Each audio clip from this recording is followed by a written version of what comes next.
اتفضل. هل في مساس بالكابتن محمد صلاح؟ لا يا فندم، محمد صلاح ماله؟ انت راجل بتاع كوره وكنت كابتن المنتخب وكابتن فريقك. نعم.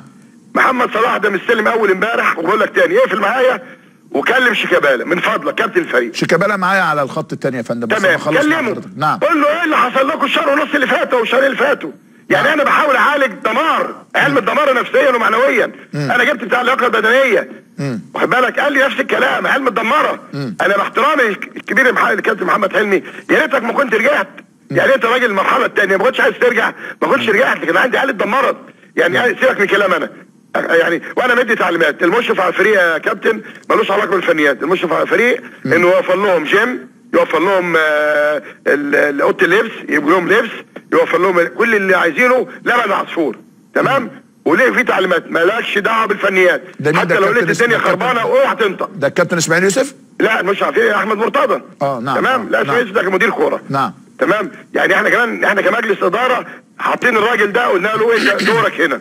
نعم. جيم، عمل لهم جيم 2.5 مليون جنيه. تمام؟ اوضه لبس انت شفتها يا كابتن على اعلى مستوى. اي لاعب عنده مشكله بيحلها له بصفه برضه محامي، اللي عنده مشكله قانونيه بره البتاع بيحلها له. ممنوع تتدخل في الفنيات، ممنوع تشوف الكابتن محمد حلمي. تمام؟ فانا بعد ما اخلص كلم الاسماء، حمدي مرزوق، انا راجل هنسحب، هبارك للراجل رئيس النادي يا كابتن شوبير. طيب يبقى انت حضرتك تؤكد ان هذا الخبر كاذب لا اساس له من الصحه، وانه لا مساس بالكابتن محمد صلاح او الجهاز الفني الجديد، وان الراجل يتولى عمله بدءا من بعد غد، وان النادي بيستعد للافتتاحات اللي هيحضرها السيد رئيس مجلس الوزراء بعد غد يوم الجمعه ان شاء الله. مش كاذب بس يا كابتن شوبير. اتفضل يا فندم. لا كاذب لما يكون في حجه واقعه وانا بكمل عليها. نعم.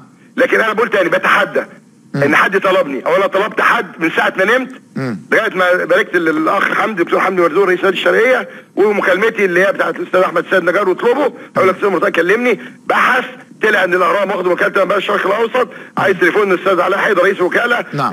كلمته في امريكا، قال لي فصلت الولد لاني اتاكدت انه كاذب. تمام. بشكرك سياده المستشار مرتضى منصور رئيس نادي الزمالك. كابتن